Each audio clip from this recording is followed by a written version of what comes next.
Son la mayoría, para empezar. Entonces, mayoría mujeres, ¿no? En el Comité Cerezo, pues se desempeñan el papel que cada una de ellas quiere desempeñar. Es decir, hay desde coordinadoras de área hasta colaboradoras, ¿no? O sea, no hay restricción o alguna cuestión así de discriminación de género y ese tipo de cosas, ¿no?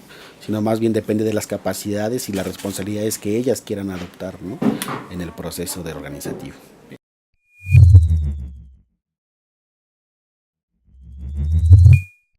Pues siempre ha sido mayoría las mujeres. O sea, no podríamos hablar de un antes y un después, sino siempre han estado ahí, siempre han sido parte, columna vertebral del Comité Cerezo y siempre han estado sosteniendo la lucha del comité.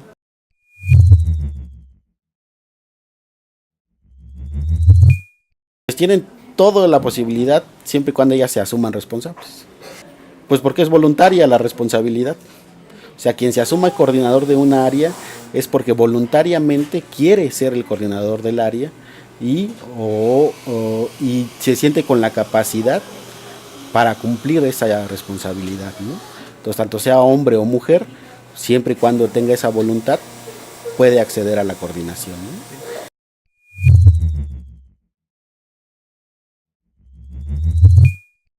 Pues forman parte de esta estructura que es las reuniones de coordinadores.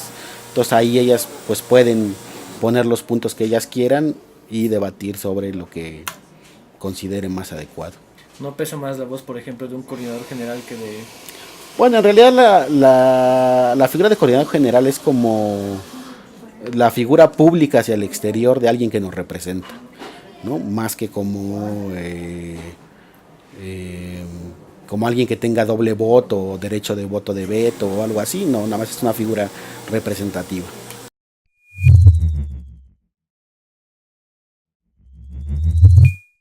Bueno, tenemos un proyecto económico que es lo que nos brinda los recursos para que alguna gente se pueda dedicar de tiempo completo en el comité con una ayuda semanal, ¿no? Y ese proyecto económico está aquí en la Facultad de Filosofía y Letras y es una cafetería donde todo el mundo trabaja de manera voluntaria y todos los integrantes o miembros de la coordinación tienen que trabajar mínimo 8 horas de voluntariado en la cafetería, ¿no? Para que estar ahí. Nosotros le llamamos la máquina de la humildad, es decir, que no importa que hayas ido a Europa, hayas representado a México en la ONU, no importa que tengas reuniones con el secretario de Gobernación o con el presidente o con los presidentes de otros países, pues hay que desarrollar el trabajo que toca desarrollar, que es una maquinita haciendo café y aguantando a todos los filósofos que creen que el café los hace más inteligentes.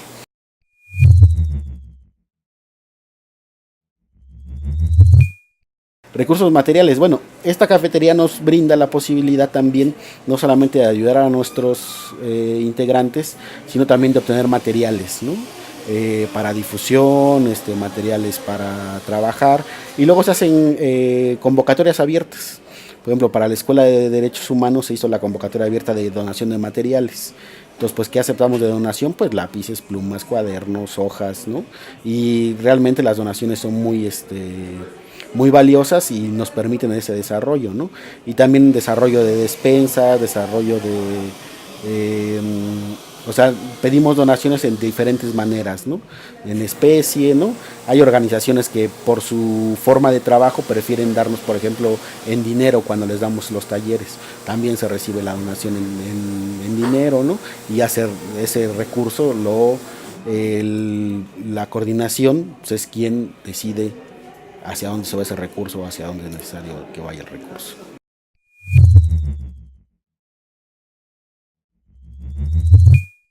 En primera instancia, nosotros pugnamos siempre por la unidad, ¿no?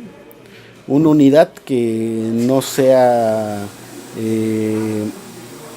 únicamente el amontonamiento de las personas, es decir, donde se amontonen muchos grupos y ya, ¿no? Sino una unidad donde haya un convencimiento y una coincidencia en ideas políticas y en materia de derechos humanos que nos permita poner puntos en la agenda de la lucha de los derechos humanos, de las luchas políticas y que nos permitan trazar objetivos comunes para sobre esos objetivos trabajar, ya sea mediante la difusión, mediante la movilización, mediante los recursos legales, mediante los recursos de derechos humanos, para hacer esos objetivos, ¿no? Digamos, nosotros tenemos todo lo que llamamos un taller de herramientas, y los derechos humanos es una herramienta más, como lo jurídico también es otra herramienta que utilizamos, como la movilización es otra herramienta, ¿no? Como la parte académica es otra herramienta, ¿no? O sea, vamos buscando herramientas de diferentes formas y de acuerdo a la realidad y lo que la realidad nos solicite, ¿no? Pues prácticamente la táctica es hacer las cosas por nuestros propios esfuerzos, no depender de otras organizaciones, es decir, siempre sí bajo la unidad, pero bajo nuestros propios esfuerzos también, ¿no?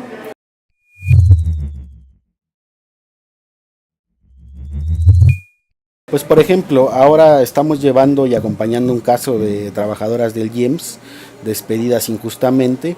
Entonces, ¿cómo nos movilizamos? Pues convocamos a una marcha y asistimos los que podemos, ¿no? A esa marcha junto con otras organizaciones a marchar, ¿no?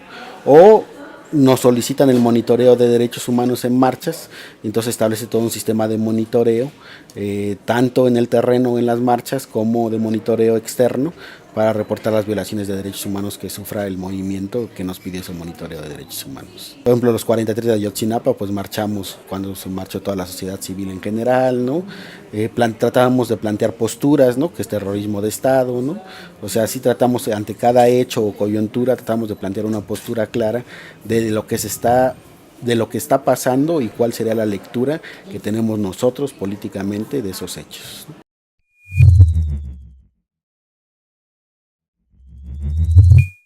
Pues nos movilizamos prácticamente porque creemos que en algún momento debemos tener todas las personas de esta sociedad mexicana y de la ciudad en general, pues una vida digna, ¿no?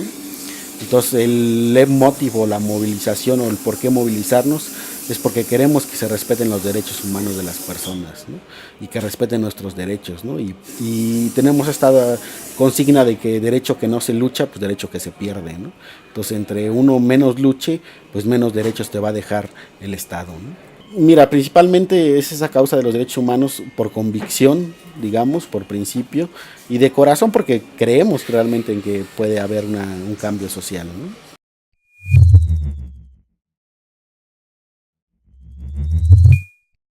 Sí, por ejemplo, nosotros fuimos mediante ACUDE, que es una asociación civil que fundó el comité, fuimos partícipes en la redacción de la ley de protección para personas defensoras y periodistas a nivel federal, ¿no?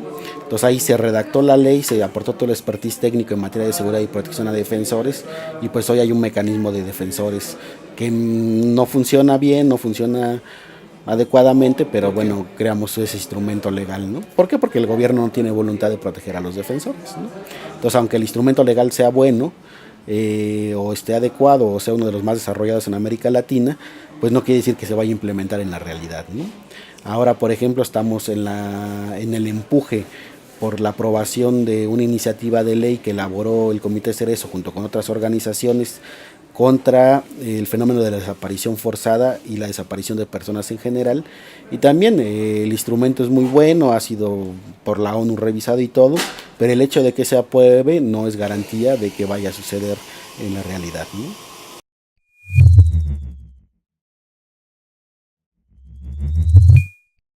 Es parte de los derechos humanos, digamos. El derecho humano se plasma en la ley porque en la Constitución hay que recordar que antes de la reforma constitucional en derechos humanos se le llamaba garantías individuales. Entonces prácticamente este trabajo de la ley contra la desaparición forzada, la ley de protección a defensores y defensoras y periodistas, pues es llevar los derechos humanos a plasmarlos en artículos y en leyes, ¿no?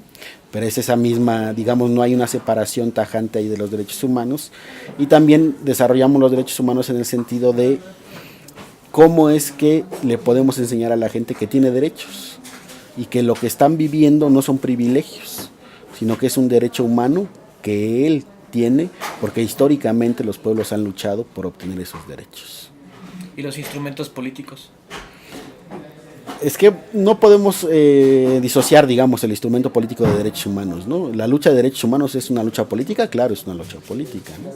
Entonces, el objeto de la ley la movilización a raíz de la ley, pues es una cuestión política, ¿no? Y es de derechos humanos también, ¿no? No hay una separación tajante, digamos.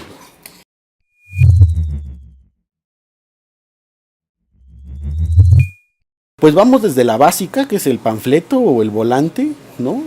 El cartel pegado, hasta las nuevas tecnologías que le llaman, ¿no? El Facebook, las redes sociales que le llaman, todo lo que es redes sociales, páginas web, ¿no? Correos electrónicos, ¿no? Toda esta parte de redes sociales y a la vieja usanza, volante, cartel, ¿no? Y convencimiento, ¿no? De las personas.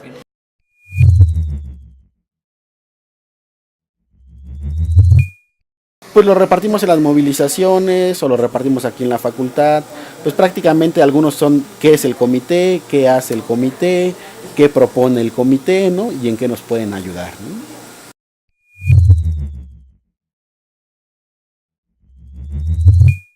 Bueno, mira,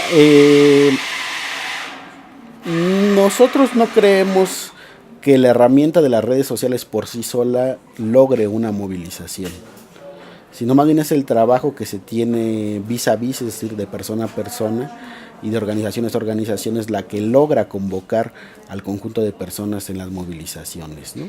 Lo demás es una ayuda de difusión, ¿no? O sea, sí llega gente, pero no es quien convoca el medio realmente a las movilizaciones masivas, ¿sí?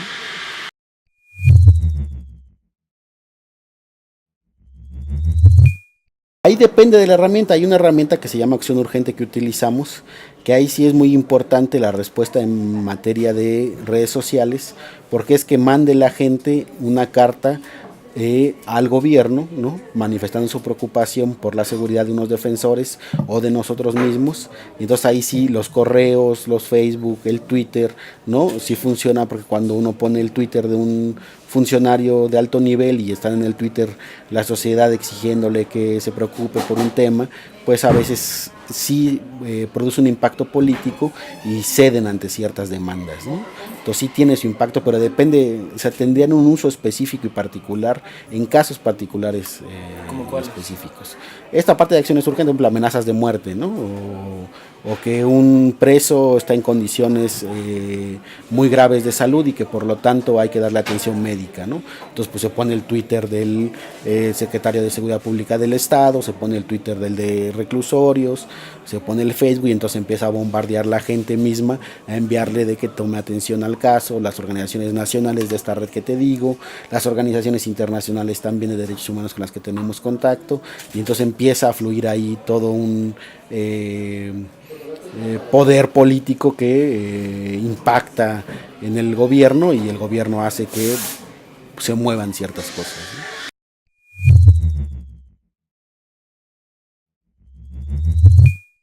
Pues uno de los lemas que siempre utilizamos durante muchos años fue que era ser estudiante no es sinónimo de terrorista, ¿no? O ser luchador social no es sinónimo de terrorista, ¿no? ¿Por qué eso? Porque a nosotros se nos acusó siempre de haber sido terroristas, ¿no? Cuando en el 2001, ¿no? Entonces fue una campaña muy grande durante meses de que éramos parte de integrantes de un grupo terrorista, y hasta la fecha queda ese estigma de que somos fachada de un grupo terrorista. Entonces por eso se manejó mucho ese lema, ¿no? Ser estudiante no es, o ser defensor de derechos humanos no es sinónimo de terrorista, ¿no? El otro símbolo pues, es el logo del comité, ¿no? Que es un hombre que tiene un corazón rojo y que está enrejado, ¿no? Es decir, está prisionero, ¿no? Entonces eso fue como otro, el símbolo de la organización, ¿no? Bueno, ese símbolo en realidad fue circunstancial su nacimiento, porque nos plantean un diseño hace muchos años, yo estaba en la cárcel, a mi hermano Francisco y a Emiliana, y ese diseño por algún motivo se deforma y queda lo que hoy es el símbolo del comité, ¿no? Y estos ya les gustó a la gente ese símbolo y se queda prácticamente durante todos estos años, ¿no?